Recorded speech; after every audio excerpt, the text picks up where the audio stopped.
evening, Malaysia, and welcome back to the Rise Talkshow.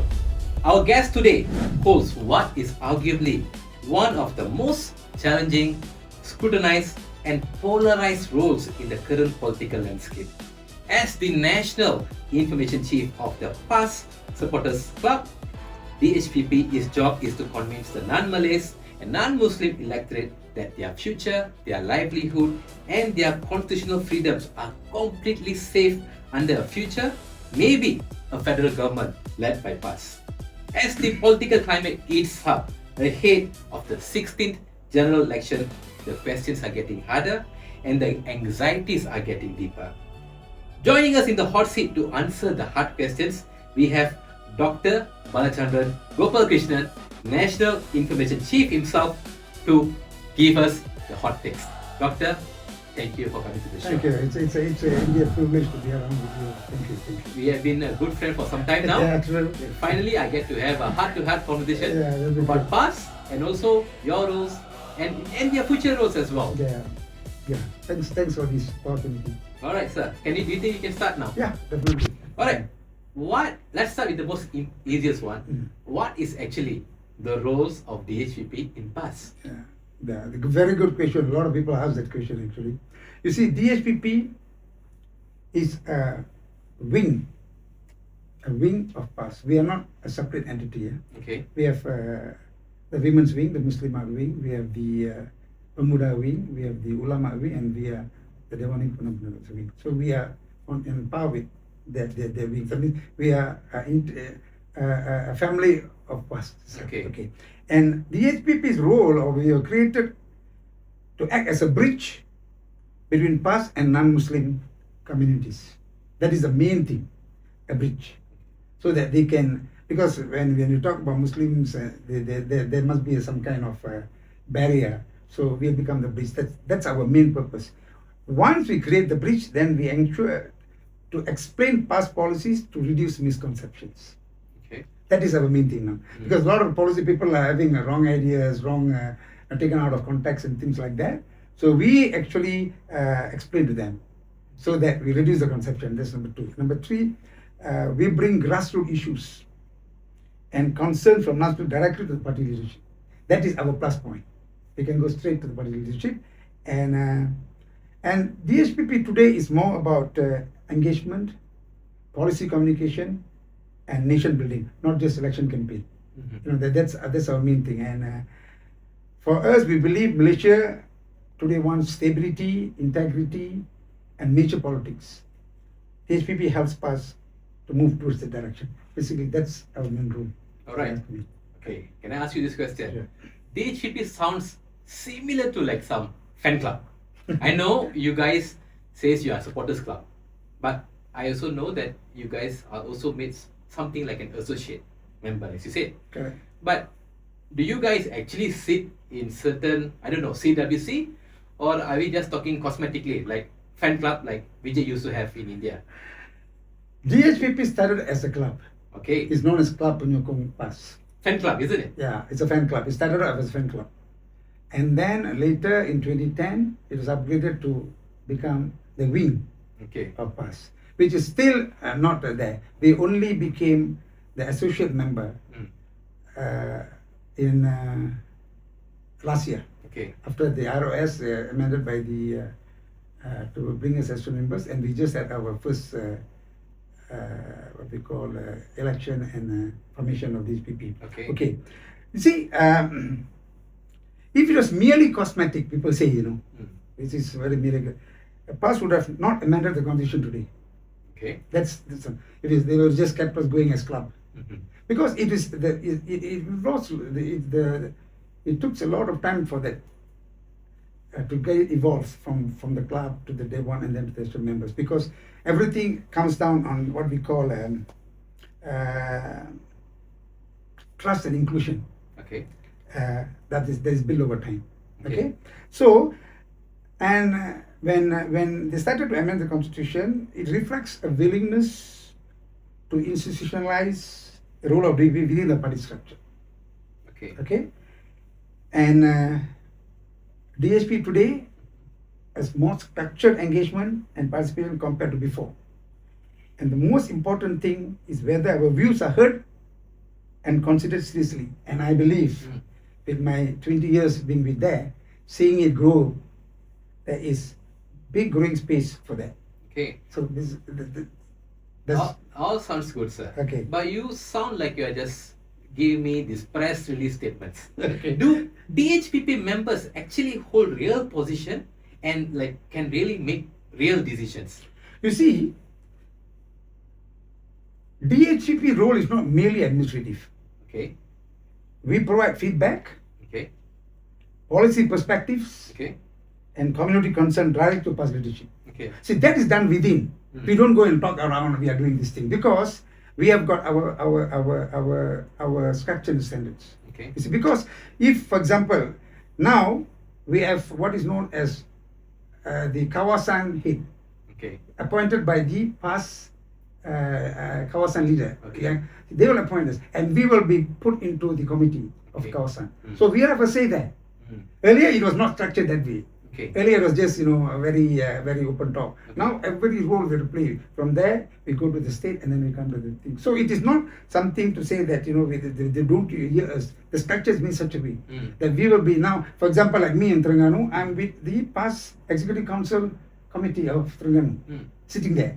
Okay. For us to give our views and things like that. If not, they would not have put us there.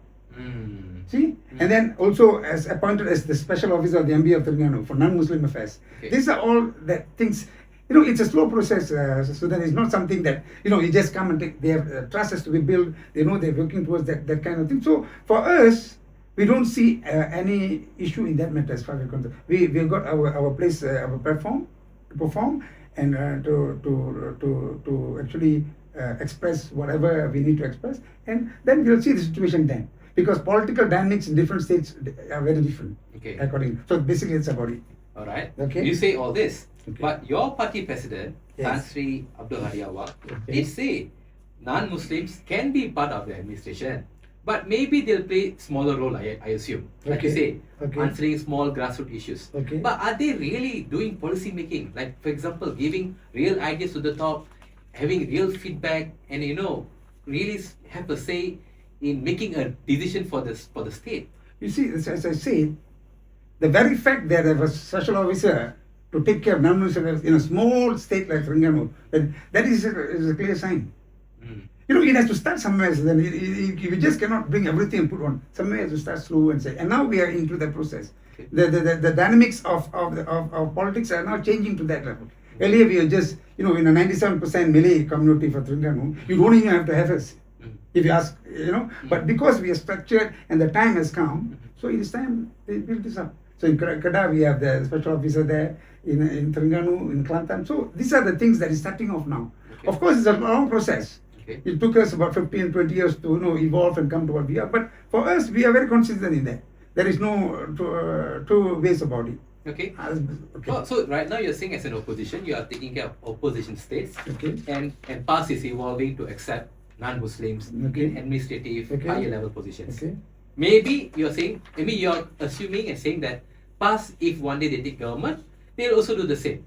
But will they? Say for example, the key big roles Okay. such as IGP and Chief of Police. Okay. Do you think really under PAS administration they'll be okay with say a non-Muslim sitting there? My question again, why can it be? Because competency, the believing or the standards that has been put into past, competency, integrity, loyalty, and professionalism should always come first.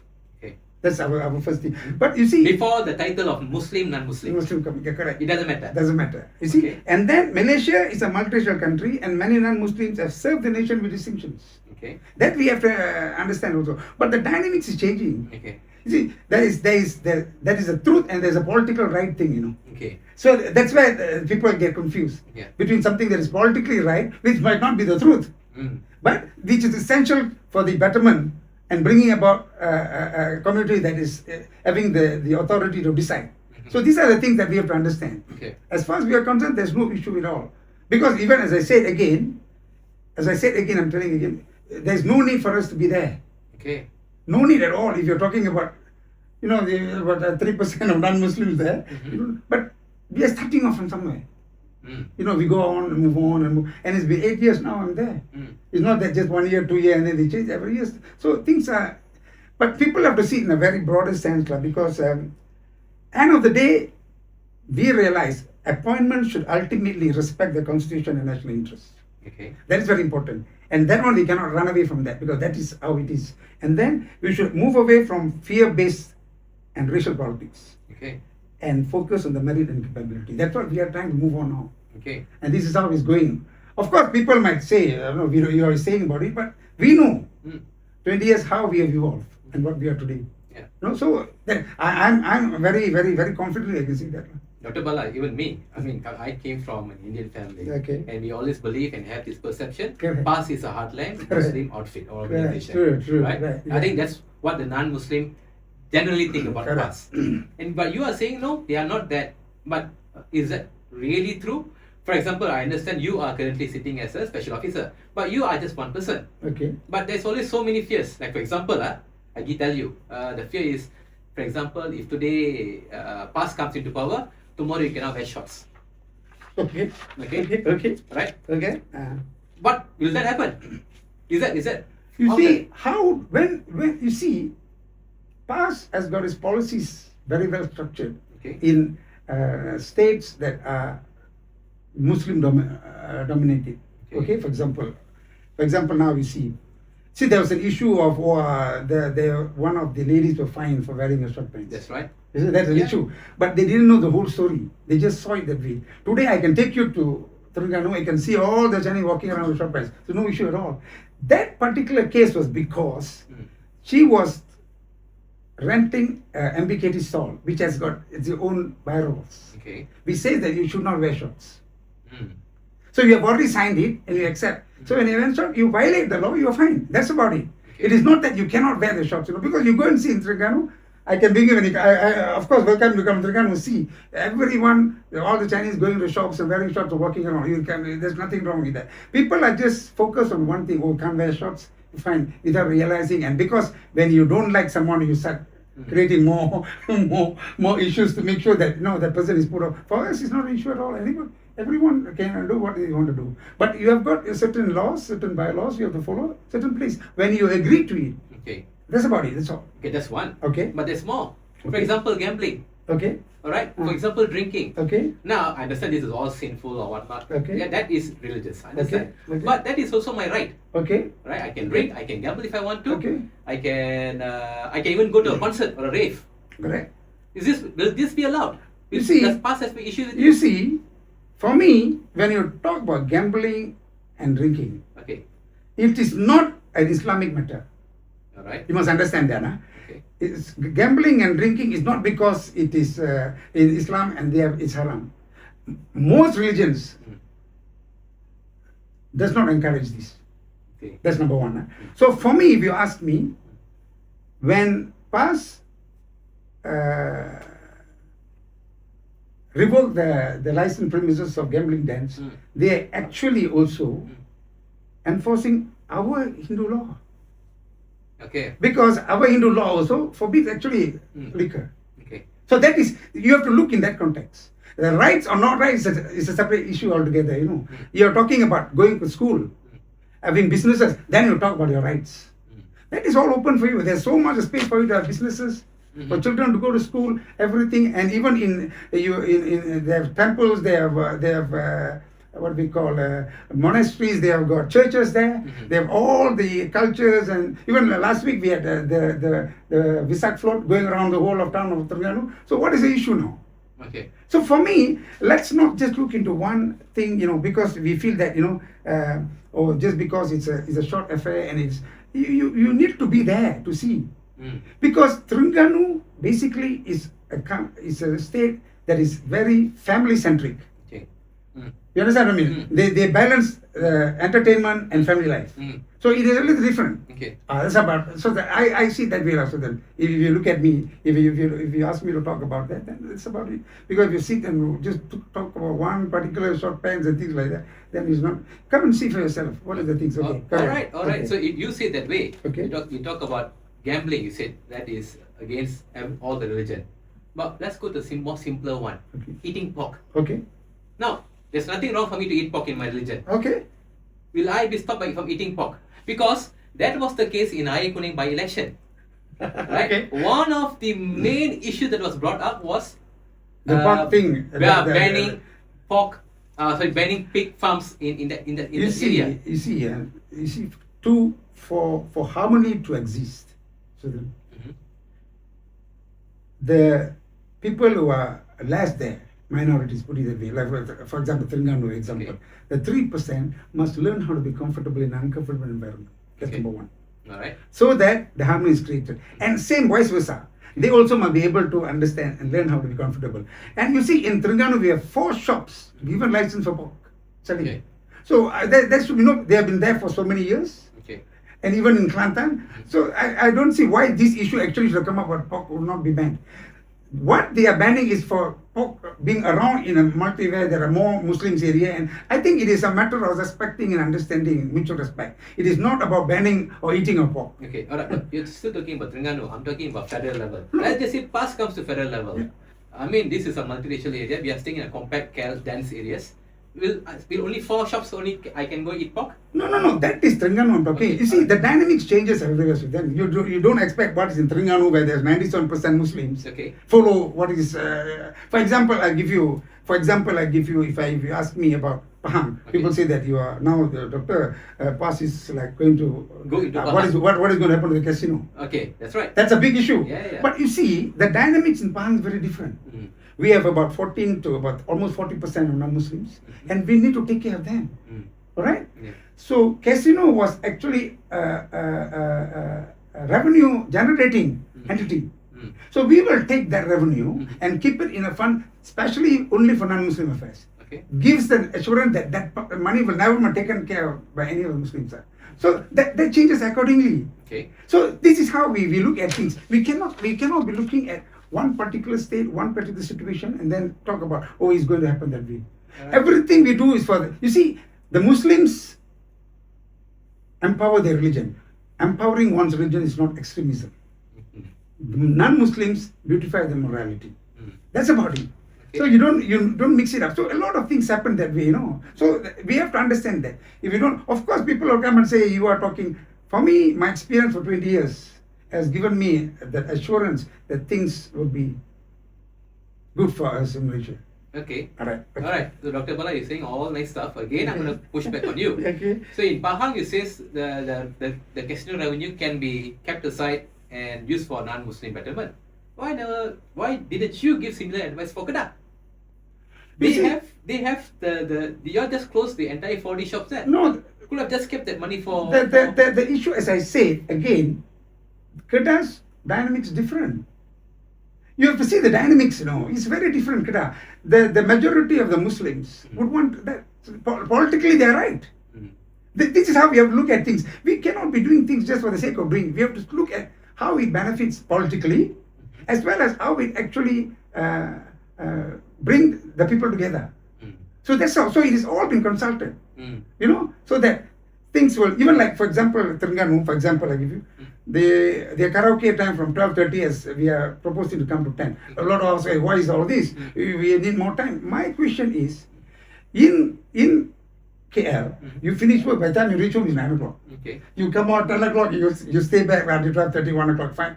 But in Terengganu, you finish for 35 o'clock, you're at home. Alright. You can go by 8 o'clock and then 10:30, have your entertainment, come back and be with the family. That's what we are trying to educate. Okay. The family-centric thing in Terengganu. So same thing, in Kelantan, we will not, in KL, we will not even stop it at 10 o'clock. Why? Because people are only starting things at 10 o'clock. So it all is focused on the dynamics. Okay. Alright. If that's the case, Mm. the dynamic of KL, right, is made of non-Muslims and Muslims. Am I right? Okay? There's also a big chunk of non-Muslims here. Okay. Then why did PAS go and object on the pavilion rave that was done recently? Say this is against the religion and whatnot. You see, as I said again, for us, we need to create a country that beautifies morality. Okay. And this is part of the system. Because when you go wild like that, What wild, sir? They were No. only playing water. no. As you said, you must be there to see what is happening. You wouldn't know, playing, even we play water, songkran, all in there. That's not an issue because everyone plays in a different, it's a different atmosphere altogether. Okay. This atmosphere is very different altogether. So that is what I say. We need to understand how we beautify morality. Certain places that are involved. Is past a moral inspectors, sir? We are not talking moral inspectors. It is the purpose, or it is the people's thing to take care of morality. Okay. It is not I need to take care of your morality. We are just being there to sort of guide and help out. That's about it. We cannot say you are wrong or not, but we are just telling you should not have that because this is the problem. Okay. So we are saying that. But if you want to carry on doing it, what can we do? It is our right to actually explain. It should not happen. Okay. But if you don't follow, that is your choice. All right. So do you believe religion and state affairs should be separate or should be kept together like this? It looks like past is gelling, both of this together. You see, religion and politics should not mix. Okay. That is very clear. Mm-hmm. But religion must guide leaders to be good people. Mm-hmm. That is very... So you cannot separate religion completely out. All right. You need to have religion to get good people, because when you have religion, then you have accountability to God. Mm-hmm. You do good things and you pay for the bad. So this is the main important thing. It's not that we are mixing politics together. We are ensuring that leaders abide by their individual religions and become good people. That's about it. Okay. So that is why it is there. We cannot take out it. Today, if you ask me, Sudhan, the whole country is messed up because man is no more putting religion as a guideline. They become God. Leaders are becoming God, they dictate all the things. And that is the problem today in our country. We look at it. So I see it that way. Okay. Right. I'm going to push you back on this again. So you said, religion should be guiding the leaders. Okay. So in that case, for example, 4D shops, or this rave, and bars and whatnot, why can't leaders make good policies to basically guide this establishment? Because, for example, when you outright ban them, like 4D shops, do you say Kedah doesn't have any illegal 4Ds? I'm sure they do. Of course. Right? No illegal prostitution? Of I'm course. sure they do. Of course. Right? No illegal, I don't know whether, okay, shots is fine, right? Okay, let's not talk about the shots. But this kind of things, why can't you just get leaders to do better policies than outright banning all You this? see, the role of the government is to ensure that they don't get involved. They don't encourage. If somebody is going to do out of that, they are responsible to God. We don't be, as I said, then we become moral inspectors. Our role is to ensure that we don't indulge ourselves in creating that situation. But if we have closed and somebody go and do outside, that is you and God. We have nothing to do with that. That's very clear about that, Because we don't want to be, okay, we leave everyone open and things came out. Because according to things that is not, for us, it is not right. Okay. And again, the majority of the voters would want that to be closed. So we cannot be looking to giving it 14%, 50% voters when 70% want that. So again, it is a politically right move, But as I said, again, if they are going to go illegal will come up and all that, they and God, nothing much we can do. But we educate the people that this is about it. Okay, Dr. Bala, Okay. you really are speaking like somebody who's leading the fan club of PAS, where you are pushing the Muslim agenda. But now I can come back. Okay. Aren't you guys supposed to also push the non-Muslim affairs in the agenda? For example, the Indira Gandhi issue.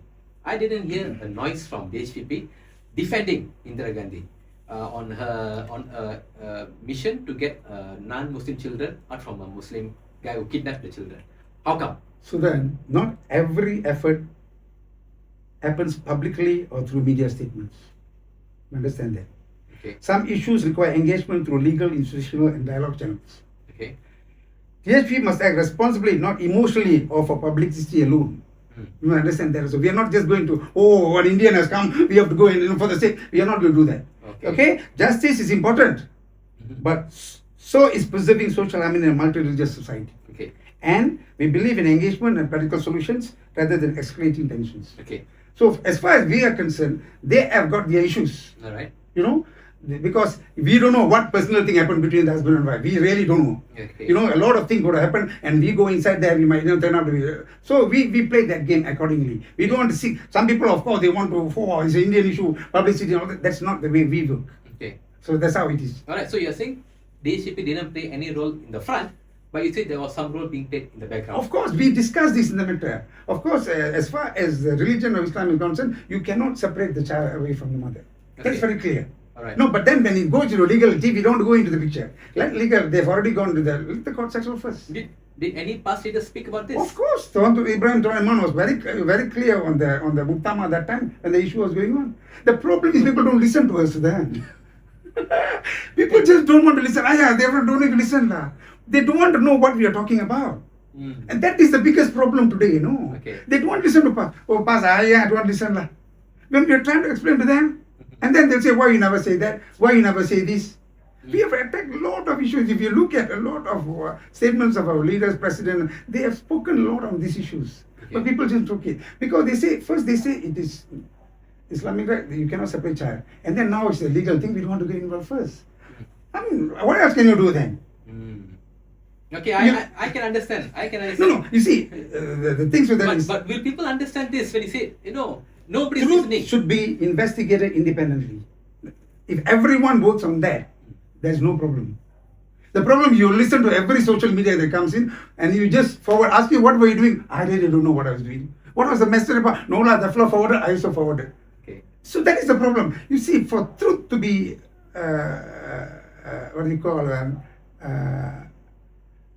for truth to be heard, you must investigate truth independently. Why do you think I'm in the past? When people say so much of misconception about, because I investigate truth independently. That's why I'm there for the last 20 years with everything that's coming around. Because I believe and with conviction that there is past can do wonders for Malaysia. That's my conviction. All right. Okay. Speaking about past doing wonders. Okay. All right. Let's go there. Today, right? Past is playing a major role in opposition. I mean, it was second fiddle before this, but today Dr. Sam is now the opposition head in Perikatan Nasional. Okay. But of course, as everybody is afraid of, he's from past. Okay. Okay. Is he really competent for the job? That's number one. And do you think somebody more moderate, and we always say moderate if they come from another party, like I don't know, Bersatu or whatever party, accept pass? That's always a thing, right? Okay. What's the answer for that? You see, my boss, Dr. Sam. Okay. Oh, you should explain that he is also your boss, right? Yes, yeah, I work for him. Okay. He's calm, professional, and policy oriented. I know him. Right. And he is an aerospace scientist by training. Okay. So he knows what he's talking about. Okay. Number two, Malaysians today increasingly appreciate composed and competent leadership, not sitting and talking about all the rhetorics when you're not supposed. There is a time for rhetorics, and when you come to a certain position, all the direction should go. You should be more composed and competent leadership. Because when I asked him about 3 weeks ago when I had breakfast with him, I said, Dr. Sri, how are you coping up with all the negative things that have been? I just smiled because I know what I'm doing. Simple. So, and he also told me, I talked to him about issues. I said Indians are very emotional sometimes. No, but as a leader, you must be very composed. Okay. You must take it cool. So that is what. He has administrative experiences, professional credentials, and moderate image. Okay. So what is the problem? Give him a chance, lah. Everybody is saying giving a chance. Okay. But on what basis we must give him chance? Give him, because he's competent. He's an aerospace one, and then he has already, you can see him moving around. He has brought Terengganu to a very different level from what he was. Okay. So give him a chance. You see, we don't know someone's potential unless you give one person a chance. So then, if not, you don't know. Okay. Saying that, Okay. I remember last year I was reading, he was literally begging the federal government to give back money. So because Terengganu government didn't have money. Does that show competency? Asking our own money is itself a competency, man. I'm not asking somebody's money. He is brave enough to go and ask. How many of them have that?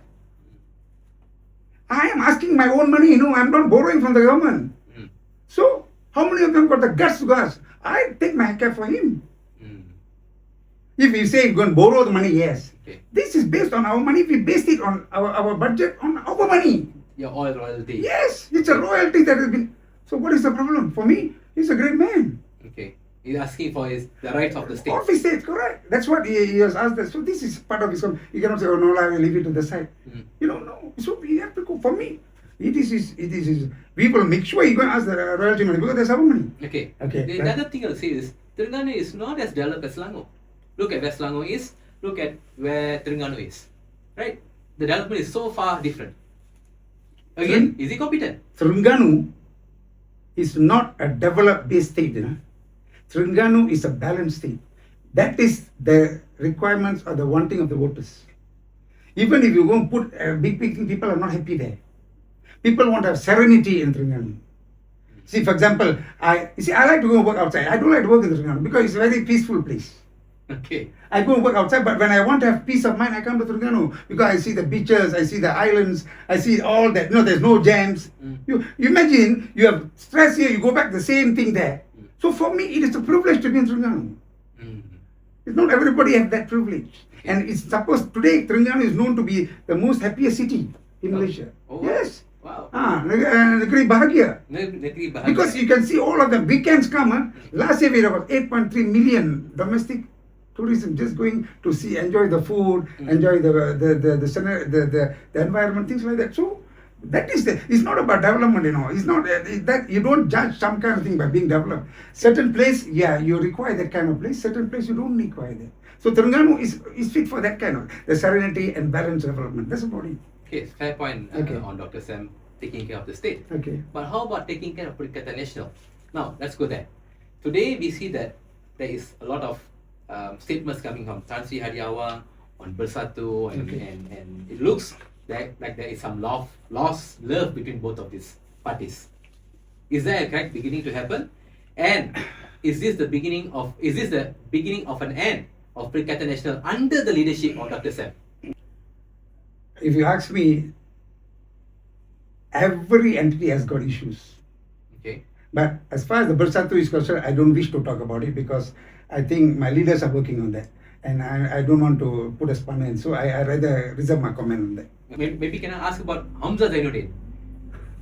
I mean, he was somebody very formidable in Perikatan Nasional, isn't he? Is his days over? You see, as I said, this is a very sensitive issue as our parties are concerned. I don't wish to indulge myself. Serious with that. Because I think we are not in that position to talk about it. Alright. If you say this as a national information chief, right? If tomorrow a state election is called, okay, then how formidable is the opposition? Now, I feel like the PAS and Bersatu is fighting. Hamzah is out sitting in the bench somewhere. Gerakan and MIPP, well, they are pretty much missing in action. IPR, the loose coalition that you guys have, also looks a little bit flimsy. And now it looks that the entire burden is now being placed on the head of DHPP. okay. Are you guys confident to win? Say if an election is called tomorrow. Let's just say Johor. It looks like there might be one soon. You see, politics is dynamic and should not be judged purely through social media narratives, number one. PAS still have strong grassroots machineries and organizational strength. Okay?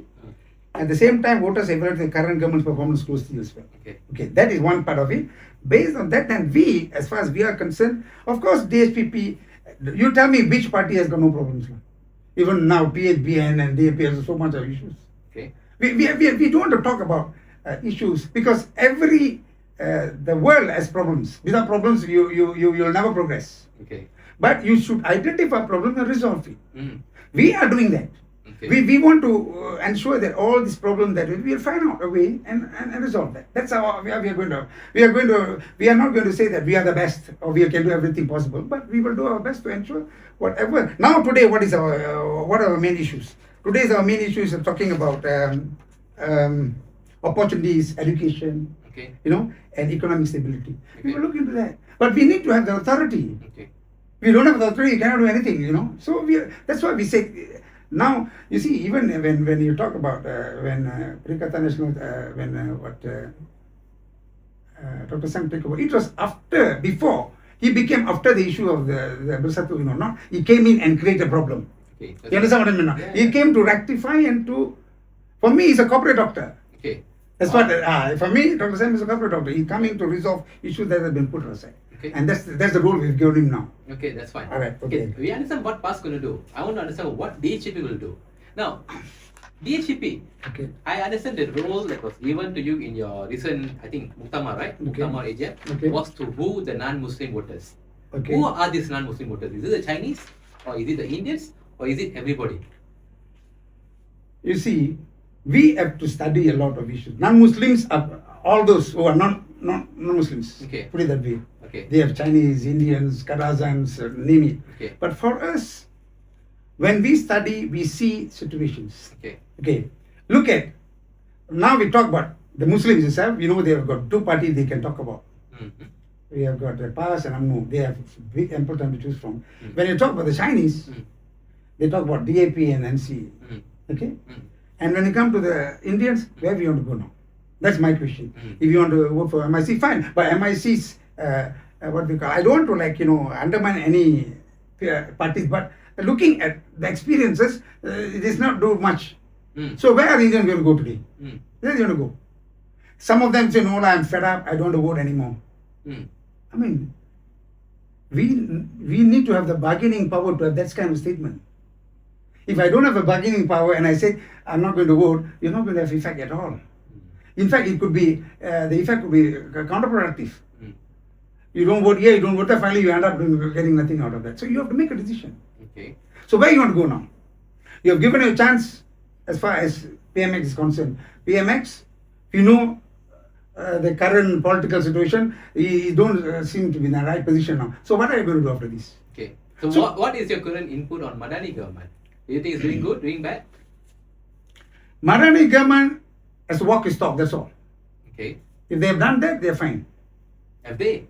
They're not. That's the problem. Okay. But they've got the stability inside of the parliamentary and they have, but it is not going to help because at the end of the day, public confidence is crucial in politics. And that is very lacking in the Madani government now, although they are strong. You know, so we believe that the people has to decide now. Okay. We cannot, you know what has happened, you have to make a decision. You cannot be, see, we can make 2,000, 3,000 different mistakes, but we cannot make the same mistake again and again. You know, so it's for us to decide now. The electorate should think now what to do. Okay.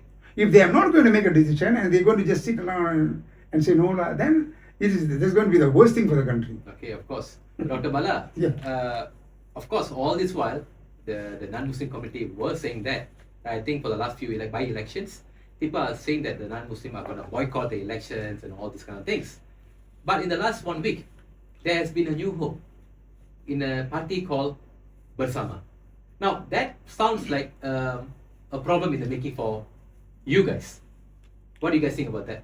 Bersama can never be equivalent to PAS. Simply because PAS is a divinely ordained party. Its constitution is based on the Quran and the Sunnah. And accountable to God. Okay. No other party can come to that level here. Okay. Even is Bersama. For me, yes, you have a right to have your party, you have a right to go. But if you compare Bersama with PAS, I would say they are way off differently. For me, that is how I see things. And then again, it's again for the voter to see. You see, when you talk accountability to God, it doesn't mean that everyone will listen to what God says. Accountability to God means if you don't, then you are answerable. Answerable in what to sense? God. Okay, what happened? No, you are answerable to God. Okay. That means that's how it works. You won't go to heaven. You don't talk about heaven. We say nearer and further to God, Okay. Put that way. Okay. If you are answerable to God, means what you do as per your religion, what the Buddhist religion says, what the Hindu says, you follow that. Okay. If you don't follow that, then you are answerable to God. That's what we all living. If not, there's no reason for us to do good. All right. You know, we all are doing good. We all are praying because we want to go somewhere better than the next world. Okay. So this is the thing that PAS is doing. For us, they are accountable. Okay. So that they can never be equivalent to any other party, as far as I'm Including concerned. Bersama? Including Bersama. Because Bersamas, they are not a divinely ordained party. They are another party based on constitution, which can be amended accordingly. Okay, all right, fine. Okay. So I'll throw you another question. Okay. Now PAS is the opposition head. Mm. And assuming by the lineup that's there in Perikatan Nasional, which is most filled up by PAS guys, so I assume there will be a manifesto for the general election. Of course. All right? Of course. With a lot of inputs coming from PAS. So if PAS wins government and PAS does not fulfill it, does it mean that these people are not going to go to, are they going to be No, they're away from God? They're answerable. Ah, You see, past leaders are very clear on this. Their whole thing is to be accountable to God. That's why they are doing they have no corruption in the sense, I'm talking about There's no majority. corruption in the sense? I'm talking about majority. Okay, there's no corruption in the sky. I mean, you see, as far as we know, the 4 states, we have no cases of corruptions. I'm giving you an example. Okay. These are all things that, of course, there will be some fellows, they answer to God. But our stand is very clear. Mm. We don't what we call encourage or get involved in corruption. That is because religion forbids. Mm-hmm. And we beautify moralities. We ensure that we don't hurt people. Mm-hmm. In order, because you see, a lot of people sometimes even ask me, so then, doctor, at the end of the day, you are still a kafir. Yeah, that's right. You are still they say submit, or you are thrown to the fire of hell. Mm. But my question is, how well do you understand the meaning of kafir? We are taking very general, Okay. Kafir is actually non-believers Okay. who are actually enemies of Islam in the context of the Quran. Okay. They have kafir harbi, Mhm. kafir zimmi. Mm. Kafir harbi, yes, they are enemies, they will fight and do whatever they want to do. But kafir zimmi are friends of Islam who are under the protection of the state. Mm. They are morally and religiously obliged to be taken care of. Okay. Because they are known as al-zimmi. Okay. See, so when you talk al-zimmi, to understand the position of the al-zimmis, the Prophet himself have said, if there's anyone who hurts an al-zimmi, it's like hurting himself. So see where he put us. Okay. And then he also says that anyone who hurts a zimmi, his way to heaven is blocked. Okay. So we have to play the role. So for us, we are privileged to be there, because if they are Muslim friendly and we pay our tax, it is the moral and the religious obligation to take care of us. Okay. So they only will take care of us if we pay our tax. But what if we eat pork? What if we wear shorts? No issues. What if they are going to prostitutes? These are nothing personal. This right? is nothing. This is morality. That's why I say we have to educate them. If they are going to do that, there's nothing much we can do to them. Okay. You But will see, they for example, I give you. Be prosecuted If there is a case for eating pork? No, but you see, that's why I say it all depends again. If he has signed an agreement that he cannot be very short. No. I'm just talking about regularly. Generally, no. You can come and see. You can, if you are talking about being prosecuted, I think that I'm worried about that. 60% of the Chinese will be prosecuted in Terengganu. If you are talking about prosecution, it is not. It is all based on the things. So for us, we have to educate you all to beautify morality. That is our responsibility. Okay. But if you are not going to do that, there's nothing much we can do. Okay. You're going to drink, and of course you drink, and you are in the house and do like that. Nobody. But if you drink to create havoc, you of course will be punished. Okay. Simple as that. You want to drink, go to the shop and you drink and have a cup of coffee. Nobody's. A cup of drink. Friends are going back. Nobody's bothered about that. Okay. But if you are going and having a festival inside, coming out of the middle of the road, and then of course. That is no more under, this is already a nuisance, public nuisance. Of course. So basically that's how it is. But it's a moral duty to take care of these people and also educate them on beautify morality. Okay. Alright. Will one day there will be a government headed by PAS?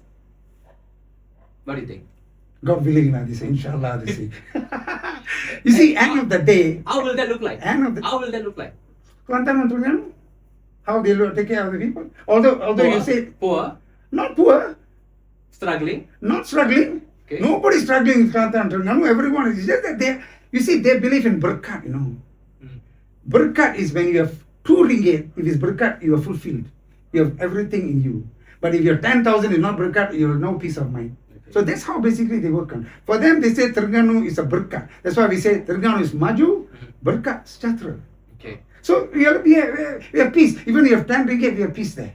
Okay. That is the difference. So we want to create Malaysia of that nature. You have good money, make sure it's good money, then you are safe. Do it in Berkat. That's what we are talking about. Okay. That's what we are going to create. What can we expect? Will we be expecting the rights of non-Muslims to be taken out? Will we start to get whipped under the Islamic laws?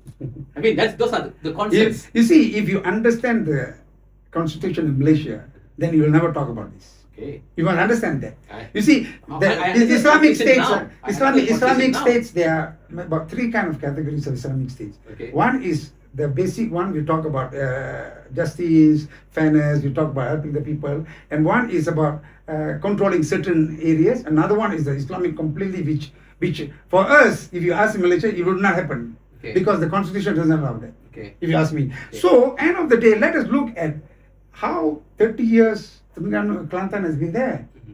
Peaceful, no issues, everyone doing their thing. Now, what's the problem? Mm. You see, a lot of issues that has been created in Terengganu is not from the people within, Okay. from outside. Okay. People from outside will come and chucho. You think you go to India now and then they have all the kind of satirical, very funny kind of statement. You Okay. come to Terengganu and see lah. Go to Kelantan and see how we live. Mm. You go there, you see, and then you come and give your comment. Okay. It's so unfair to comment when you don't go there. Okay. You listen to hearsay, you listen to all the music, then all the news that's not the right thing. For me, I think that's a very poor judgment. Okay. And we should never be judgmental. All right. Our problem is so judgmental nowadays. We start deciding on what is wrong, what is right. When you have to study the truth, why this is happening, why this is not happening. Why they brought this. That is political right thing, it's a political thing needed by the people. If not, they would have not won 40-0. Okay. I'm giving an example. If people think that this is not developed state, this is not there, then how could they even win 40-0? When Ammo, they were so strong at one time. Mm. So people are happy what we are doing. Mm. And we hope to bring that, something like that in Malaysia, where we all can have the most happiest country in the world, things like that, you know what I mean? But we need to start, of course, it is not something, we need to have the storm first, so then, all these things will come, discussion, everything will happen here, Okay. before the calm. Okay. So this is the process now we are going through. Okay. We are going through the process of this, what we are talking Okay. is all the storm that we are going to talk about, and finally we believe the calm will come. Okay. And that's what we believe. If we're given a choice if God willing, this will happen as far as we are concerned. Okay, you can talk about all the counts that you want later on, Yeah. but a general election is coming soon. Yes. Is PAS ready? Is DHPP ready? Are you guys there? You see, Anywhere? DHPP, again, I'm telling you, we have a lot to do as well. Okay. We need to empower ourselves. We need to put everything right. We need to ensure we identify the right candidates. We cannot we will never go for positions. Position, we believe, will come to us when you at the right time, the right place. But you do your job Okay. without expectation. So DHPP's role is to ensure we structure well. We go down to the Muslims, tell them about our issues, show them what we can do, and then identify candidates who are equivalent to that kind of winnable candidates, and then leave it to the leadership to decide. Okay. We're not going to say, "Oh, I want to be this," because we need to look at ourselves. When you offer yourself a candidate, what is your? Are you a winnable candidate? Because for us, you just don't just because DHP they give them 10 seats because they are. We need to win. Once we win, only we can talk about what we can do for us. If we go there just for the sake of DHPP kena bagi 10 lah, it's fair lah, and then we lose everything, you're not going to get anything done. That's right. See, we believe in equitable justice, not equality. Okay. Where is due? Explain that right now. You see, equality comes with the execution of equitable justice. I give you an example. This is the wall. Okay. Okay? I want to see, I'm 6 feet, you're 5 feet, he's 4 feet. This is the wall. I want to see through. I cannot give you, I'm 6 feet, I won't give you anything because you can see. Okay. But you're 5 feet, I'll give you 1 feet chair. He's 3 feet, I'll give you 3 feet chair. Here is equal justice. Here you get equality. That is what we are talking about. Okay. So equality is defined by how we execute equitable justice. Then you get equality. Equality by say is wrong. If you're getting 100 ringgit, you go 100 ringgit in your pocket, I got 100 ringgit, and then I'm giving everyone 500. It's not fair, really. You know what I mean? Everyone is. So now your maximum, say your power level is 500. Okay? So you got 300, you got 400. So the money I'll give you 100, I'll give you 200. That is equal. So it becomes fair. That is equal. That's what we are talking about. That is how we are talking about justice here. Okay. But so in that sense, there's so many policies currently today in the government which is not equity based, right? Does this mean DHPP will one day speak out on all Of course, this? because now it is all constitutionalized. We cannot go into that now. We have to look into the constitution first and see how because amending constitution is not something that you can just do it overnight. We need to do a study, thorough study, and see whether it has got any political implications, things like that. But of course, we will do our best to bring about this so-called equal justice. That is our role now. But you don't expect us to, just within one turn around. We are going to slow and steady, but definitely the end we will ensure that things will come the way we want to come, because that is also what the Muslim leaders want. Okay. They want to be fair to everybody. Okay. All right. But it took you guys 20 years to go from a fan club to an associate member. Does that mean we have to wait another 20, 30 years? Wait for you and I or everybody 20 to die years, before we 20 can years, get some justice for 20 years we have now. Now we are associate member. Now it starts lah. Okay. Our thing will start now. Okay. Now how fast we are going to go, all depend on how good we are at also. Okay. It's also very important, not just sitting there and we also have to ensure that whatever we propose has got its merits, has got whatever need to be done. So they see, this is making fine. You simply go and propose, I want 20 fellas for election. You think they'll give? It doesn't work that way. So then you have to build. The trust is to build on a very long term. Then only you see. I've been there for. But 20. have you guys built the trust already for you to have a voice now? You see, DAP had all members like us 20. Now new members are coming when you see pass is becoming, all and they come with different ideas from MIC, from MCA, from PK. They all come with ideas which cannot actually fit into the system of pass. Okay. So that is our challenge. Okay. We need to put all that straight. Educate all these people. You don't come here for position. You think and then. So that is itself a biggest challenge. So then it's not. I think you can see a lot of things happening. Yeah. So many influx of people just coming in. One time you have to become one member, you have to walk around the whole town and beg. And now everybody coming. I want to. I become pass a member. Make sure I can get one seat. We don't work that way. Okay. So that's our challenge now. Okay. Cleaning up all this, putting everything straight. It will take some time, but our focus is very clear. Okay. We are going to that direction. All right. Yeah. You guys going into the election to win? Can I say that confidently? Can you guys say that confidently? We go to the election to give our best shot. Okay. Winning is left to the people. Okay. We want to win because if we win, we can do things. But we cannot say, I'm going there, I must win. No. We must prove to the people that they're worth choosing us as the government. Okay. And that is our role to play now. Do you think there's a weakness in sending that message out to the people? Yeah, you see, the problem, as I said, nobody wants to listen to us now. Okay. So DHPP has a very important role. What is the issue? What is the block? You see, the thing is when they say, pass is very extreme, don't listen. I ask them, define how extreme is pass. Tell me lah. If they cut off or chop you in Kelantan, Terengganu, if they stop you from going to school, what extremism are you talking about? They are empowering the religion. Yes, that's not extremism. Empowering one religion, how can you say extremism? Extremism is when your religion forbids me to go and study. Okay. Your religion gives me space to grow. Your religion doesn't me to practice my religion. That's extremism. If you want to empower religion, even I can empower mine. Okay. So what is the problem now? How do you define? How do you say extreme? How about temples? Do you have temples over there? Yes, because Terengganu we got 4 temples. Okay. We have Chitra Paruni, we got Thaipusam, we got the chariots coming in. Even with the small community, no issues. Okay. So there's no issue. That's why I say people must. That's a perception that's built over. People must come. I welcome everyone to come to Terengganu. Okay, that's a new highway now, right? Come to Terengganu, let me take you around, show you the place, and then you make a decision after that. Don't just assume it. Today's social media is not doing its job. Okay. Social media is totally bringing all negative. You only see all the likes, a lot of negative things. Good things nobody like. Okay. No, so things have to change. Okay. That's why we have to, me as the information chief, I have to put it very, very clear that we don't want to go into hate politics. We don't want to go into blaming game. We want to identify problems to see how we can help in resolve.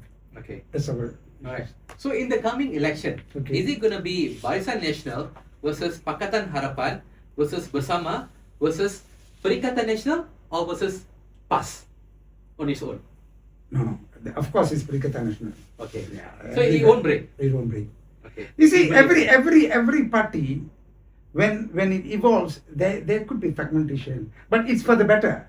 You see, for example, when you when you plant a flower in a pot, it grows. When it starts growing bigger, you must break up the pot, and change it to somewhere else. Okay. So that's the process we are doing now. Okay. When you're growing and you become big, a lot of things have to be changed. Okay. So we are changing the landscape now. We have a bigger ground for it to grow. So in the process, people think we are breaking up, Yeah. but there is a change that we need to do. Okay. So that's what we are working on that, and we are very confident with the able leadership of Dr. Sam, and with all the issues that we are facing, we will become stronger in facing the election. Beautiful. What is your personal ambition for the coming election, sir? I think that's something they need to know as well. Yeah, of I mean, course. you have been in this politics for the longest time. Yeah.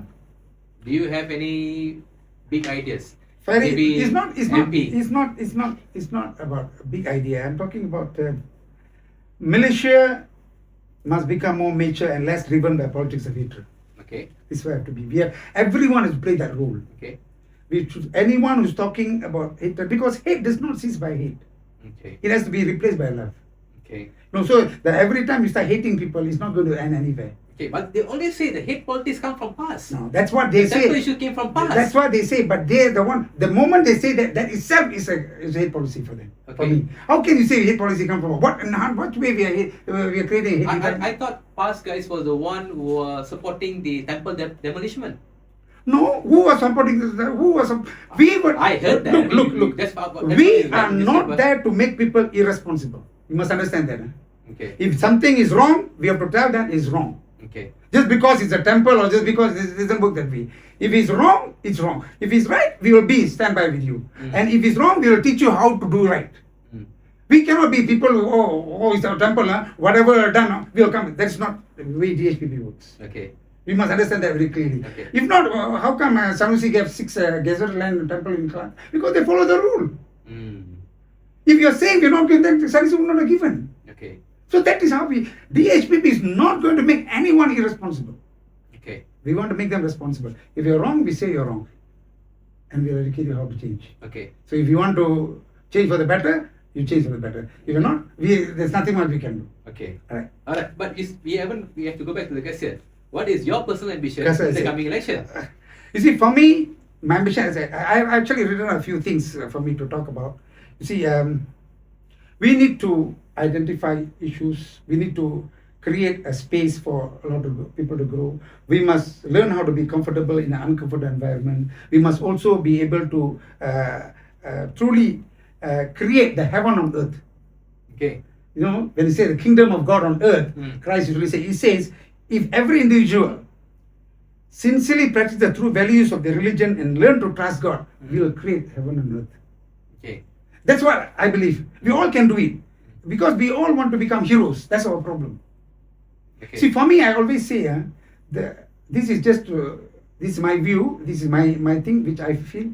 For me, the Indian parties are so fragmented. All right. So fragmented. With about 6 to 7% of us, you have got 12 to 13 parties probably. Yeah. Where are we going to go? Everyone want to become hero? Yeah. That time is no more. We have no bargaining power anymore already. When you are fragmented, your bargaining power comes when you are united. Okay. And that is where the Indians must start realizing. Okay. The day we become fragmented, we are going to be lost. The foreigners will take over us. I'm just giving an example because for me, I see that. Everyone want to become heroes. This temple issue, or 10 plus want to become issue. Why don't we just join together and come up with one solution? Okay. For me, it's very simple. I say, okay, I might have 12 people. Today, who is having the bargaining power to discuss or to talk in parliament? For me, I feel the past MPs has got. Okay. Comparatively, there's not much Indian MPs there, So for me, I feel, okay, you're 12 of us, okay, we don't want to deny your rights. You want to bring your views, you bring it, and we will present it to the past MPs to bring the Indian issues to the parliament. Okay. For me, I feel that we all become hero and the community also become hero. Okay. If we all become a hero and just trying to do ourselves, then community becomes zero. Okay. So that's what DHPP's role also again, to bring us all together and ensuring that the bargaining power, people with the power, will bring our issues. Okay. What is your personal ambition, sir? Are you going to be standing in the election? I think that's where I'm coming in, and you are just doing a roundabout. No. I am not talking about my personal ambition. I talk about personal ambition. So you have been in the politics long enough to know. I am a reluctant politician. Okay. I don't go for politics for position. Okay. I didn't know I became a husband. It came, I took my responsibilities. Okay. In fact, I don't know, I was elected again as the, it came, I think it was, I don't stand to see, I want to be, no. I want to do my job. Okay. I want to create a platform for me to ensure that everyone work together in creating a unified, inclusive, fair Malaysia. And if any opportunity comes from the will of God, I'm willing to take the responsibilities. Oh. That's about it. Okay, that's very nicely said. Thank you But so I much. have one more final question for you. Okay. Maybe you spoke about that there's a lot of fragmentation of Indian parties, right? The irony is the biggest chunk of Indian parties today reside in the bigger coalition of Perikatan Nasional IPR. Okay. Alright? Okay. Will you advise Dr. Sam to chop off many of these Indian parties or get everybody together? You see, a leader does not create problems. A leader must resolve issues. You can see problems, yes, but you must be able to handle it well. You just don't cut it off for the sake of, oh, too many. We know, that's why I say we have identified the problem. How are we going to now resolve it? Yeah. And that is the role, as I say, I don't think Dr. Sam wants to undermine any coalition parties. They don't. But definitely, I believe they'll have a session where they will discuss. Yeah. What is to be done, why this is happening, has to be resolved. Because he just only took over about a month or so. Give him some time. Okay. I see that I know that he has got his vision, he has got his direction, and I believe all this will be put to will come to a conclusion in the time and the time. Of course, you say the elections come here. It's not this election; it's next election. We cannot be just sitting and looking as though it's going to happen. You guys don't want to win the next election? No. It is not about we want to make sure everything's okay. Okay. The platform must be set. Okay, must You be go stable. and build a house without a platform. The victim might not even last long. Like Mahathir's government before. Like now we see, like you see Anwar's government now as well. So our job now is to build the platform, a strong based platform. Okay. And that might take maybe 1 term, 2 term. Then we build the house. Okay. And that will be stable. That's basically what I believe is the vision of represent. Okay, beautiful. Final word, sir. Yeah. What is your hope and aspiration that you want to tell our audience? To tell the audience basically to start thinking now. We have to use ourselves. We have to start thinking where we want to go, what is going to happen. Because end of the day, the country depends on us. Okay. If you do the wrong move, then you don't blame anybody except ourselves. So this election thing, there's so many things that has happened for you to reflect and to make a right decision. I believe today, give Perikatan Nasional a chance. That's all. Give us a chance. And we'll see, because we cannot promise you the sky and the moon, But we know we can do the things. Okay. Like that's what even Dr. Sam said. There's certain things we just cannot simply say because a lot of technicalities involved and laws are involved. So let's look into things and see what we can change that can be changed, and then we move on. Okay. It's a process, a very progressive process. So we'll just move on. So I believe that time for the electorate to think carefully of who they want to choose. Never be dependent on never make emotional decisions, and make decisions that the future, maybe not for us, but for the future of our children. That's my. So I hope that all of us take this thing to ponder. If the election is say announced tomorrow, who are we going to vote? Don't put all the hatreds aside, put everything aside. Just look at what the country can do, basing on experiences. So at the end of the day, the result come, and if it's good, it's good. If not good, we have to be responsible. We cannot blame anybody else. You cannot blame the Prime Minister. You blame us because we are the one who put in there. Okay. So again, we've got another chance to start. So think about it, and God willing, you'll make the right choice. Thank you, and God bless you. Dr. Bala, thank you for coming into the discussion today.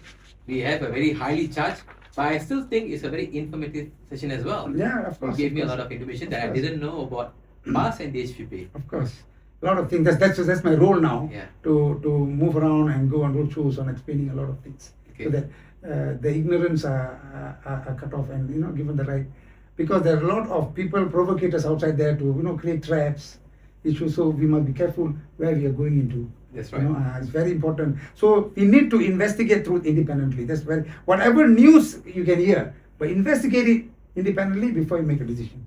Don't Alright. just follow everybody just because somebody follow. You know. So these are the things that we need to. One thing that I have from you is that you are a very mature politician, and I'm really looking forward to seeing you in the general election as a candidate.